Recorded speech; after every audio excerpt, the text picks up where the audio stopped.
Welcome back to Bumblebee. You already know what's going on here. Part 2. Let's do it. Here are the top 10 unusual things spoiled pharaohs did in history.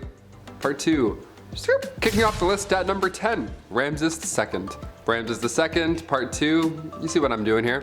He's considered one of the greatest, if not the greatest pharaoh of the 19th dynasty. Ramses II is still considered the ruler of rulers. It's not a bad title, not bad at all. In year 30 of his reign, Ramses II was ritually transformed into an Egyptian god. Not bad, I'm turning 30 in a few years. I hope someone turns me into a god. Or gets me like a bike, one of the two, I'll take both. So it was only fair if the spoiled pharaoh erected a bunch of statues of himself. Yeah, big selfies. Ramses put up more selfies than any other pharaoh in history. Most famous of them, the temples of Abu Simbel. There lies a monument dedicated to the late Queen Nefertiti and the Ramesseum. We kicked off a part 1 with Ramses signing the first ever peace treaty, so for part 2 we had to show some of the glamour side of him, you know? Number 9, over 100 children. Who is this guy, Nick Cannon? Ramses II is the father to over 100 children. With that, of course, came the 200 wives, otherwise ow and how, if it was just one person. Ow and how, you know? It's guesstimated that Ramses had 96 sons and 60 daughters. Of all those children, Ramses outlived a lot of them. It's almost like living as a king helped, perhaps, maybe, I don't know. Maybe you ate better. Maybe, just a hint. Just an idea. Eventually, Ramses was succeeded by his 13th son with his favorite queen, Queen Nefertari, giving her the fanciest tomb in the Valley of the Queens. Nefertari's tomb contains paintings that some consider are the greatest works of ancient Egyptian art. Not bad, I had like baseball wallpaper on mine growing up. Tomb QV66, he spoiled his lady, look at this. We gotta love him. Her tomb is 520 square meters covered in beautiful art, but in 1904 when Nefertari's tomb was rediscovered, all that was found was her mummified knees. Yeah, all that was left was her kneecaps. Who does this? Raiders had stolen all the treasure prior, sometime in the many moons she had been lying there, and they even took her body and left her knees. Like, what? Monsters. They're like, yeah, grab the treasure, leave the patellas, let's do it. Number 8, ready to strike. Pharaohs may have looked beautiful living and after death, but they meant business, okay? They were protective of their land, their family, their many lovers and children. The symbol often worn by pharaohs were symbols of power, a nemes crown. This crown was a striped headcloth and the back of their head was covered with an aureus symbol, aka an upside down cobra. The cobra symbol represents that the pharaoh is always ready and willing to attack their enemies. Attack them with venom. It's a pretty cool symbol. Mine just says DC Etnies shoes. I'm like, this says fight me if anything. DC skate shop on my back. I'm like, yeah, you can just attack me, that's cool. Number 7, King Teti. The Pyramid of Teti was built for the first ruler of the 6th dynasty. While it's not as flashy or massive as other pyramids, inside it contains the oldest writing ever, in the religious world that is. Inside it contains the pyramid texts, these legendary texts. They go all the way back to 2400 BC. The pyramid texts were specifically written so that this king, King Teti, could ascend to the heavens after his death. This isn't bizarre behavior by any means, but King Teti, he was specific. He wanted to be a star, like a literal star. There are spells and incantations that are in this tomb meant to free the king's soul as he arrives in the cosmos. More specifically for Teti to become a star in the sky and join Osiris and Orion in the #God Squad. There's even instructions on how to preserve the body and travel to these heavens. It's one thing to be buried with your gold, then you can live another life, but to become a star, I need to expand my dreams. My gosh, King Teti was onto something here. When I go, in my will, I'm gonna be like, can I become a star? Is that possible? Can I just throw me up into the heavens? Can I do that? Or bury me, that's cool. Bury me in Ajax, that works. Number 6, Djoser. For this one, we're looking into some bull worshipping. So if you're a fan of bulls, this one's perfect for you, weirdly enough. Just north of the step pyramid of Pharaoh Djoser, archaeologist Auguste Mariette discovered this site in 1851. The Serapeum. It's a temple dedicated to the Egyptian deity Serapis, and it's a combination of Osiris and Apis in human form.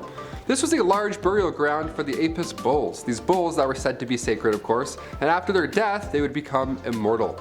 Immortal bulls, that sounds badass. And also terrifying, that's very scary. Don't wear red around these guys. Today at Saqqara, there's a massive vault. It's 382 yards long, and it's carved out of sandstone bedrock. It's huge, and along the sides, there's 24 chambers, each with a sarcophagus carved out of a single chunk of granite. Just impossible craftsmanship all around. Especially at these times, like, oh my god, my wrists are tired just typing about this, let alone doing this. Inside these boxes were animal remains, bones and all that jazz, but back in those times, you weren't allowed to break up any bodies. You had to mummify them. right? Hence part 1 and where we are now. How are these tombs built so perfectly, weighing over 80 tons? And also, where do these bones come from? I have so many questions. Maybe on part 3 we'll answer them. Number 5, we love cats. I'm allergic to cats, but I still go for it. I still pet them. I risk everything just to, yes, I don't care. I ruined my entire weekend just to get my face all up in their whiskers. Nobody did it like ancient Egyptians. You've probably heard this at one point or another. They worshipped cats. They were like, you know, the legendary cats. That was their thing. I'm more of a golden retriever guy, but I get it, they're cute.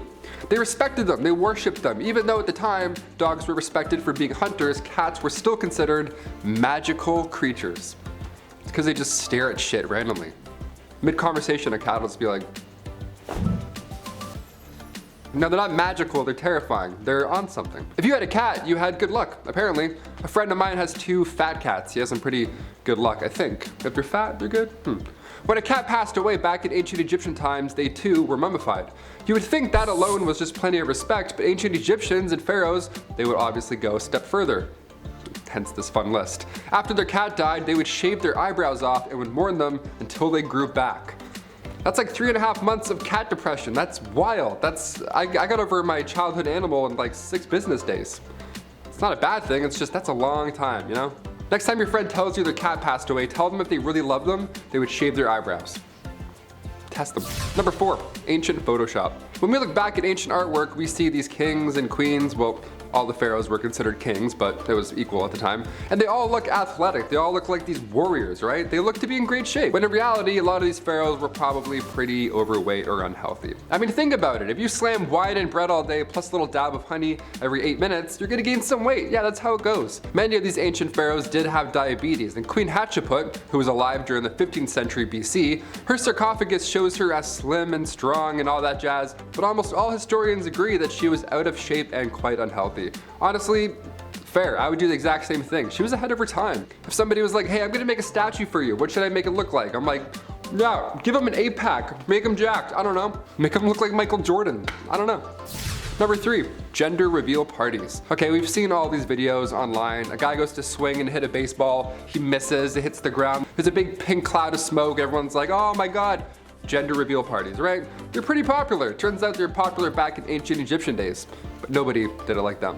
Also, nobody started any wildfires back then when any ancient Egyptians did it, so that's nice. We should go take a note from them.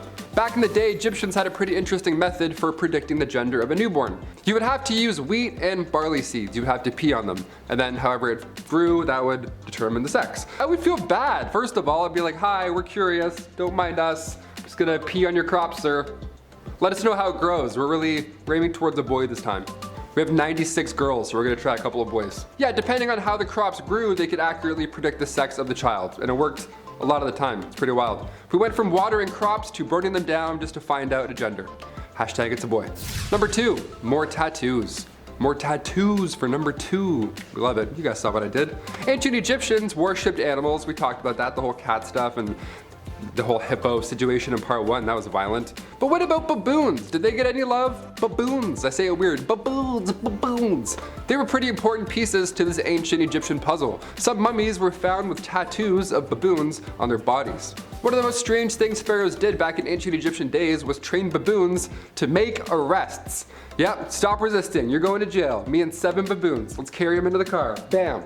Imagine stealing food for your family just to like try and get by, and then 4 baboons pop out, start doing parkour, and then arrest you in front of everyone. That'd be so embarrassing and also alarming. They trained baboons to pick fruit, make beer, and even entertain. Yeah, these baboons were the life of the party, apparently. If their dance moves alone would be reason enough to get a tattoo on one of my arms, honestly.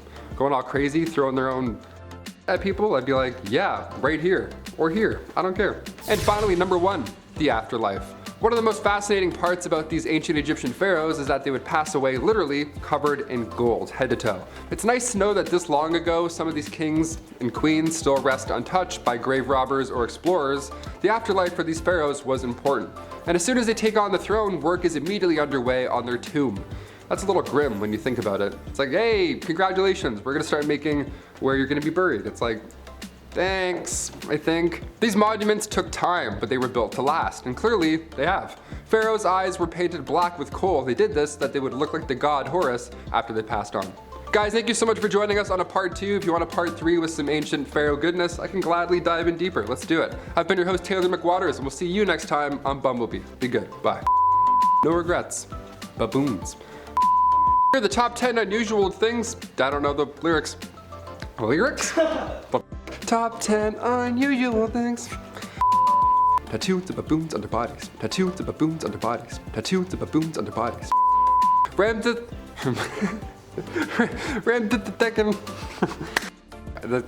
It's just so hard to say sometimes. That's a lot of, I want to say so many things right now, man.